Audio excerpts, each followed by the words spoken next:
j'espère que vous allez bien. On est aujourd'hui mercredi 21 décembre et j'ouvre le Vlogmas numéro 22. Aujourd'hui on est donc le 21 décembre et c'est aujourd'hui l'hiver, le solstice d'hiver, le sabbat de la Yule. C'est une des fêtes des roues de l'année. Et aujourd'hui on célèbre cette fête païenne qui représente le jour le plus court de l'année, le retour vers la lumière, les jours qui vont de nouveau s'allonger, le soleil qui va devenir de plus en plus fort. Pour célébrer ce sabbat, j'ai décidé de faire un petit tirage d'oracle et j'ai décidé de prendre cet oracle-là, le divin oracle de Gaïa. C'est le dernier oracle que j'ai reçu de la part des éditions Le Duc Ezo. J'avais déjà fait un tirage lorsque j'avais reçu un tirage qui avait résonné plutôt fort puisqu'il s'agissait de faire un peu une pause, de prendre soin de moi, de prendre du recul. Et la carte que j'avais tirée avait parfaitement résonné à ce moment-là. Je me suis donc dit que cet oracle était plutôt pas mal. Voilà, je vous présente l'oracle. Ça, c'est le dos et ça, ce sont donc toutes les cartes. Elles sont toutes très très jolies, je trouve. Il est donc réalisé par Virginie Robert et Atalante. Ça, c'est le petit descriptif qui va avec. Vraiment, je les trouve toutes sublimes, les cartes. On va en prendre une au hasard. La famille des sorcières, l'élément feu. Cet oracle là, il est là pour nous délivrer un message sacré, pour nous faire prendre conscience de nos dons, etc. Je vais donc réaliser un tirage pour connaître un petit peu le mood, l'ambiance de ce sabbat, de ces 3 prochains mois. Je vais me concentrer et me dire mais quel est le message en fait que l'univers a envie de me délivrer. Je viens de terminer le livre que je dois lire pour le Duc Ezo, qui parle des signes et des synchronicités, et en ce moment je suis extrêmement je vois beaucoup de signes et beaucoup de synchronicités dans ma vie de tous les jours, et je pense que je suis à fond. Je suis très connectée en ce moment avec mon intuition. Bref, je vais étaler les cartes. Elles sont étalées devant moi. Ici. Je peux pas baisser plus. Alors, je vais donc tirer la carte avec... Je les étale. Je tire évidemment toujours la carte avec ma main gauche et je vais tirer l'animal totem. Et je dois avouer que je trouve que c'est assez dingue. Je vous parle il y a un instant des signes et des synchronicités. J'ai réalisé ma photo pour faire un post pour Instagram parce que je me suis dit je vais tirer ma carte et faire un post pour Instagram. Et la carte que j'ai prise en photo pour Instagram, c'est celle-ci. Et voilà, au niveau signes et synchronicité, on n'est pas mal du tout. Alors l'animal totem, qu'est-ce que me dit cette carte ? En ce moment, je me sens seule. Pourtant, je suis accompagnée de mon animal totem. Il est un véritable guide à mes côtés. J'ose enfin lui parler et lui demander d'éclairer mon chemin. Il me suffit de m'adresser à lui avec mon cœur. Je sais qu'il me montre le chemin. Celui-ci peut apparaître de différentes façons dans un rêve, dans la réalité, de jour comme de nuit. En me connectant à l'esprit animal, mon guide m'oriente et me conseille au mieux, qu'il s'agisse du cerf ou du papillon. Ils ont tous un rôle important à jouer dans nos vies. Moi, mon animal totem, c'est le renard. Ensuite, je vais vous dire ce que nous dit le guide. C'est pas forcément ce que je fais ou ce dont je suis, ce dont je m'inspire. Je le redis, chacun voit midi à sa porte. Rituel de Gaïa, réalise un rituel à la prochaine pleine lune en lui faisant part de ton souhait de te reconnecter à ton animal totem. Signification possible, les guides répondent à tes demandes. Il y a beaucoup de synchronicité en ce moment, c'est le moment de t'ouvrir à tes guides. Tu es divinement guidé. Message de Gaïa, tu n'es pas seul, que ce soit les guides, les anges ou ton animal totem. Tu peux te confier à eux, tu peux t'alléger de tes fardeaux, de tes soucis. Parle-leur, parle-nous. Nous te répondrons toujours car nous sommes là auprès de toi. Tu n'es pas seul. Voilà. La carte d'après, elle est dingue. L'intuition. Bref. J'ai retrouvé tous les chevaux. Tous les chevaux. Tous les chevaux. Oui, t'as retrouvé tous les chevaux. Trop bien. Je suis fort en vrai, moi. Oh, t'es fort en vrai, toi. Donc voilà, je trouve ça absolument dingue d'avoir pioché cette carte que je trouve également sublime. Voilà, j'avais dit que je vous ferais pendant ces vlogmas une vidéo consacrée à l'ésotérisme. C'est une vidéo qui ne se fait pas en 30 secondes. C'est une vidéo que j'ai envie de vous faire le plus simplement possible, mais en même temps j'ai envie d'être... Ah, voilà la poste. Attendez, je vous reprends. Elle est trop géniale ma factrice parce que j'avais un colis et elle me l'a pris. Parce qu'en fait j'ai pas une boîte aux lettres normalisée, c'est-à-dire que les facteurs n'ont pas accès à ma boîte aux lettres. Et j'ai fait une demande hier sur la poste pour la première fois pour qu'on me prenne mon colis pour que j'ai pas besoin d'aller à la poste et elle me l'a pris. Bref, ma factrice est géniale. Du coup, je sais plus ce que je disais. Oui, je vous parlais de la vidéo que je voulais faire d'ésotérisme. Je la ferai, mais je la ferai finalement pas dans les vlogmas puisque c'est une vidéo que j'aimerais vraiment vous faire correctement. Voilà. Et qu'en ce moment, je suis un petit peu prise par le temps. Voilà, un petit tirage d'oracle pour ce matin. J'ai d'autres petites choses à vous dire, mais je vous reprendrai un petit peu plus tard. Voilà, j'avais très envie de faire ce tirage avec vous. Je vais faire mon post pour Instagram et je vais aller m'occuper des garçons. Owen va mieux ce matin, c'était encore pas la joie cette nuit. Vraiment, je pense que cette nuit, Satan et Belzébuth ont pris possession des corps de mes enfants. Tellement ils m'ont fait passer une nuit de merde. Enfin voilà, je vous reprends un petit peu plus tard.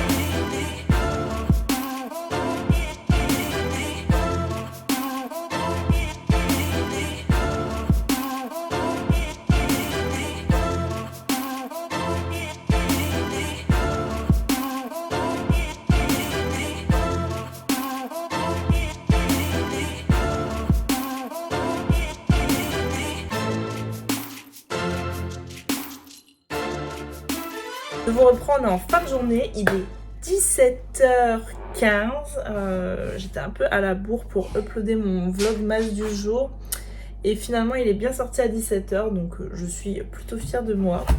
J'ai quelques petites choses à vous dire. La première, c'est que j'ai ouvert mon calendrier de l'Avent de Tatane aujourd'hui et que c'était du thé qui sent le bonbon, comme dirait mon fils. Ça m'a l'air trop bon ce petit truc. Blackberry Cinnamon Flavor. J'adore le packaging. Qu'est-ce que je peux vous dire d'autre? Je peux vous dire qu'au niveau des lectures, j'ai terminé. Vous reprendrez bien un peu de magie pour Noël de Karen Ponte. Dans ce roman-là, on va suivre Victoria Delmas. Victoria Delmas, c'est une jeune femme de 35 ans, une working girl comme on les dépeint parfaitement dans les téléfilms et dans les romances de Noël, je trouve. Voilà, c'est cette femme complètement obsédée par son travail qui est très peu sensible à son entourage, très peu sensible à ses collaborateurs qui lui demandent une journée de congé. Elle verra ça plus tard. Une de ses collaboratrices a mis une photo de son chien qui vient de mourir sur son bureau. Elle lui demande immédiatement de l'enlever parce qu'on ne met pas d'objet personnel au bureau puisque ça peut déconcentrer. Donc voilà, elle a mené sa carrière d'une main de maître. Elle a 35 ans, elle est à la tête de son entreprise de publicité, elle est dans le marketing et elle fait ça extrêmement bien. On est à Noël et Victoria, on est quelques jours avant Noël quand démarre le roman, je dirais le 19 décembre, le 16. Il démarre le 16 décembre et Victoria se fait renverser par un bus et elle se retrouve donc à l'hôpital dans le coma. Et en fait, pendant qu'elle est dans le coma, elle se retrouve au centre de réhabilitation pour Noël. Et là, elle a des espèces de petits elfes maléfiques qui lui donnent pour mission de se réhabiliter. Et pour avoir une seconde chance, parce que on va pas se mentir, c'est un peu devenu, pas une pourriture, mais presque, elle doit se racheter auprès de quelqu'un qu'elle a fait énormément souffrir et elle a une deadline, elle a jusqu'au 26 décembre pour y parvenir, sinon elle va mourir. Donc elle retourne à la réalité et elle décide de se faire pardonner par une jeune femme qu'elle a plutôt maltraitée au lycée. Et l'histoire commence un petit peu comme ça. Alors j'ai beaucoup aimé, c'est le premier Karen Ponte que je lisais, j'avais jamais lu encore de roman de l'autrice. Et je m'attendais du coup, parce que j'avais l'impression que c'était la queen des romans de Noël, Karen Ponte. Et du coup, j'avais cette sensation que ça allait être dégoulinant de Noël, de guimauve, de tout le trop plein de Noël que je peux trouver trop kitsch dans une romance de Noël. Et finalement, pas du tout. Alors on est bien à Noël. Mais voilà, on a un personnage principal qui est quand même très froid, et ça peut pas être dégoulinant de Noël et ça serait trop cliché. Et j'avais peur de ça et ça l'a pas été du tout. Victoria, en fait, dès les premières pages, on comprend pourquoi elle est comme ça, pourquoi elle est devenue cette femme. Parce qu'en fait, le premier chapitre, c'est un Noël pendant son enfance. Et là, tu assistes au Noël le plus froid de toute ta vie. Il est glacial le Noël avec ses parents et tu comprends en fait que son enfance c'est comme ça ce qui explique l'adulte qu'elle est devenue. Donc en fait, dès le début, ce personnage qui devrait me paraître antipathique, ben, je la prends en pitié et j'ai trop envie qu'elle réussisse sa mission à se réhabiliter et à se faire pardonner par cette fameuse Dakota, cette jeune fille du lycée qu'elle a maltraitée. Et Dakota, on va la suivre également parce qu'en fait, les chapitres, le livre se découpe en chapitres. Un coup, c'est Dakota qui a la parole, un coup, c'est Victoria. Et Dakota, on a aussi le deuxième chapitre, en fait, c'est l'enfance de Dakota. Et Dakota, c'est une jeune fille qui a perdu ses parents dans un accident de voiture, qui a été élevée par sa grand-mère et son grand-père et qui, eux, au contraire, malgré tout ce malheur, en fait, ont vécu des Noëls très chaleureux. Voilà, j'en dis pas plus, ça serait dommage parce que je risque déjà d'en dire trop. Il est très court, je l'ai lu en 2 soirées, il fait 300 pages, il se lit très très vite, il se lit très bien, c'est une super histoire, c'est pas un coup de cœur, je crois que j'aurai jamais de ma vie presque des coups de cœur pour un livre de Noël, mais je passe vraiment un super bon moment avec cette histoire de Karen Ponte, et du coup, je me trouverai un autre Karen Ponte pour Noël l'année prochaine, alors peut-être son nouveau là, Embarquement immédiat pour Noël, j'essaierai de lire des critiques, j'essaierai de voir un peu... Je poserai la question sur ma chronique Instagram, voir quelle romance de Noël de Karen Ponte on me conseille. N'hésitez pas dans les commentaires si jamais vous avez lu des romances de Karen Ponte à m'en recommander. Enfin voilà, une vraie bonne surprise parce que je suis très frileuse sur la romance de Noël, parce que j'ai toujours très très peur que ça soit très cliché, très comme j'aime pas, trop cucul à praline, et là ça ne l'a pas été. C'est pas un coup de cœur. Mais écoutez, en fait, ça fait vraiment le job dans cette période de fin d'année, avec cette petite histoire dont tu vois arriver la fin à 1000 km. Mais est-ce qu'une romance de Noël peut être surprenante? Je crois pas. Enfin voilà, pour ma lecture en cours, je vais attaquer autre chose. Je pense que je vais attaquer ça. Et je vous en reparlerai dans le prochain Vlogmas. Pareil, c'est hyper court, ça fait 220 pages et c'est écrit quand même assez aéré. Je pars un peu de l'ambiance de Noël, là je pars sur un livre de développement personnel. Je n'ai plus de livre de Noël à lire, enfin si j'en ai, mais c'est bon. J'arrête là pour cette année, on est le 21, 22 décembre. J'arrête pour cette année pour les romances de Noël. J'en ai encore 2-3 qui traînent dans ma palle, mais on verra ça plus tard. Parce qu'après, je vais être en overdose, c'est sûr. Ensuite, j'ai 2 autres petites choses à vous montrer. La première chose, c'est ma case numéro 20 du calendrier de l'Avent de Tatane. Et c'est un heureux hasard qu'il y a quelques vlogs, je vous parle d'Agnès Martin-Lugan, puisque dans le calendrier de l'Avent, il y avait La Datcha, un des rares romans de l'autrice que je n'ai pas lu. Et pour avoir fait un live avec l'autrice au mois de... Enfin un live, non c'est pas un live, j'ai fait une sorte de réunion vidéoconférence avec l'autrice à la sortie de son dernier roman qui s'intitulait La Déraison, que j'ai adoré. Elle nous parle un peu de La Datcha et je me dis mince, mais pourquoi j'ai toujours pas lu ce roman qui a l'air différent et qui a l'air très très beau. Donc je suis hyper contente que Tatane l'ait glissé dans mon calendrier de l'Avent. L'homme venait de me déposer dans un décor de rêve dont je n'aurais même pas soupçonné l'existence.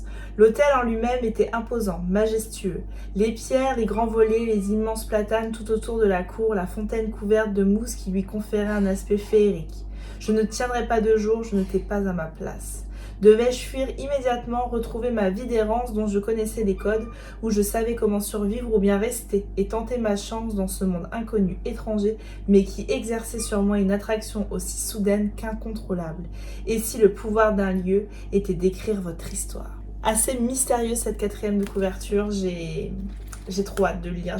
Il va falloir qu'on me rajoute un jour dans la semaine, entre samedi et dimanche, une journée où je ne lis que des livres, je ne fais rien d'autre, merci. Avec toujours ces grandes playlists à la fin des romans d'Agnès Martin-Lugan, parce qu'elle écrit beaucoup en musique. Et voilà, trop cool, j'étais trop contente de l'avoir celui-ci dans ma page. Je remercie beaucoup Tatane. Et sinon, j'ai fait une petite réception Vinted. J'ai cru qu'il n'arriverait jamais. J'étais censée le lire ce mois-ci avec Pascal du compte Entre 2 pages. Et puis j'ai dit il arrive pas, j'ai dit à Pascal on le lit en janvier, donc je l'ai enlevé de ma palle, mais bon. Hop, il est bien emballé. Et j'ai donc reçu Meurtre en coulisses de Faith Martin, une enquête de Loveday Ryder, le tome 3. Je Je vous ai parlé il y a très peu de temps du tome 2 que j'ai lu également en lecture commune avec Pascal. Bon, l'état est pas impeccable, mais c'est pas grave, c'est de l'occasion. Je suis ravie, voilà, c'est un cosy mystery qui se passe dans les années 60 où on a un coroner, un vieux monsieur qui enquête avec une jeune policière stagiaire qui tente tant bien que mal de faire sa place dans un univers très masculin où le sexisme a la part belle, vraiment, dans ce cosy mystery vous allez grincer des dents. J'ai adoré les 2 premiers tomes, je me languis d'être au mois de janvier et de lire ce tome 3. Enfin voilà, sur ce, je vous dis à demain pour un nouveau vlogmas. Je vous fais des bisous. Bye!